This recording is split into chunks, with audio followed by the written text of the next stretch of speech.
Hi there, it's Jill again, and I am so excited to be here with Jolee Vacchi, who is the compassionate divorce attorney. And we're going to be talking about 3 tips from a compassionate divorce attorney. So, Jolee, welcome.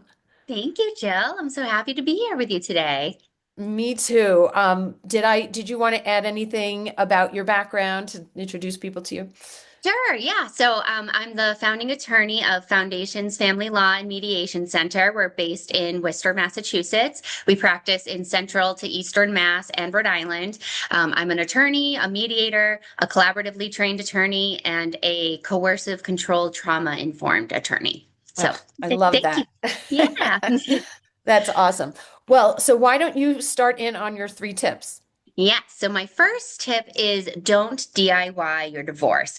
And I know it can be tempting to want to do this to save money. And especially when you're separating, you're taking one pot of money and you're going to be, supporting 2 households. So this can be very tempting to do.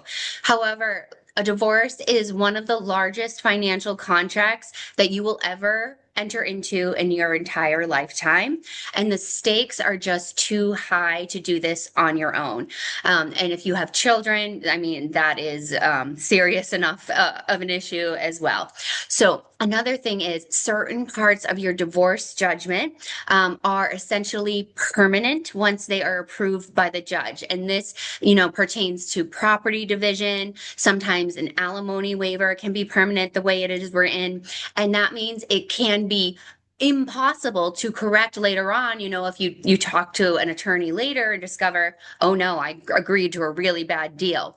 So that means it's worth it to invest something up front, at least have an attorney review an agreement before you sign on the dotted line, because you don't want to find out that you agreed to something that you shouldn't have, and not be able to undo it.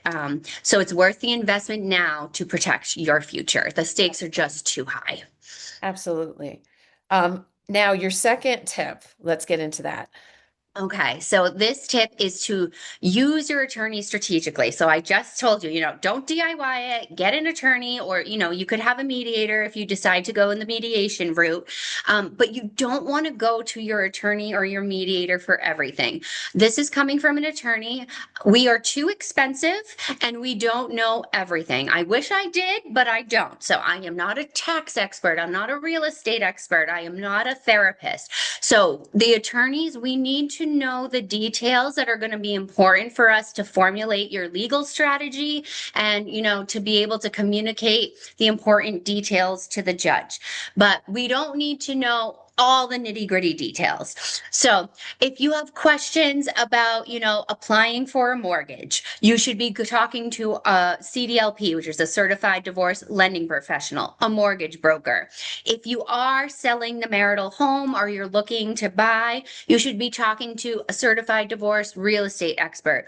Like, I can't tell you how many times attorneys are involved in conversations about, coordinating details for open houses, or, like getting the, people to come and see the house, for house viewings. Like, we don't need to be involved in that. If the parties can't communicate between themselves, you should be using a realtor who's experienced with divorces that can be that neutral in that situation.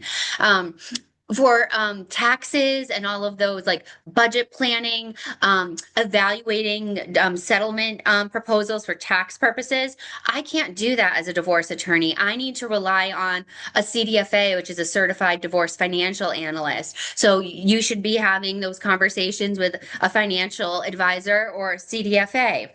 So, and also, I love to know like I said, I'm the compassionate divorce attorney. I have enormous empathy for my clients, and I validate their feelings, and I think it's important to know their story, but I don't need to hear it 10 times because I'm going to charge it for them to hear it 10 times. So they should be processing those emotions and working on healing with a therapist, a counselor, a divorce coach. That is the proper place to do it because those people are trained in those kind of techniques and I am not. So, and I'm going to charge too much to do it. So this is why you want to use your divorce attorney strategically and then get those other experts to support you. It's going to be better for you overall, save you time and save you money. Jolie, this is music to my ears because you have no idea how many people have told me stories or, have worked with attorneys who don't tell them that, who will just charge them and not tell them not to talk to them about those things. So you are like so invaluable for people, and I love having, an attorney on that will be very frank about this and ethical, right? It's Yeah, thank ethical for you. you to do that. Thank you. So, Yeah, I want to stay in my lane, right. and everyone, this is why this collaborative divorce team is really the best way to go for the client. And let's Yeah. us and our as attorneys stay in our lane and our zone of genius and let everybody else do what they're experts in as well. And ultimately, the client is the one to benefit. Yes, exactly. Okay, what's the third tip? All right. The third one, this is really just becoming really important in today's day and age with the rise of AI. So my tip is to limit your use of AI. AI often provides inaccurate information. Even lawyers have been getting in trouble because they're relying on AI, and sometimes they're filing pleadings with cases that don't even exist. The way that clients prompt AI will skew the results that you get. If you're saying, I want to get custody of my kids and here's my situation, AI is going to tell you you have a great shot to get custody.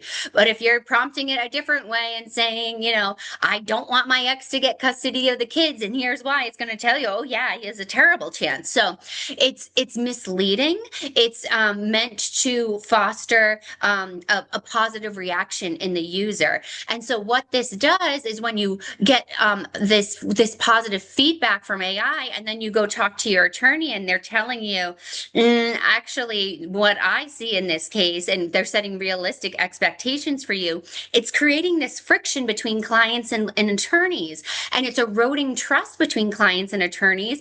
And clients can be relying on AI and placing more trust in AI than their attorneys, who have been, you know, have passed the bar exam and they have been doing this for a long time, and it's creating a lot of friction and conflict, and ultimately you're going to be paying your attorney to explain to you why they should you should trust them more than AI. It's mind-boggling. So it creates distrust in your attorney, creating unnecessary conflict and fees. And here's the really big one I want everyone to know about. Whatever you put into ChatGPT or Claude or any open source AI, your ex's attorney can subpoena that, and it can be used as an exhibit in trial. So, for example, if you were to put something in that's not so great looking, like, if I get a restraining order, will that help me get custody of my children? Oh no. And your ex's attorney sees that and shows it to the judge.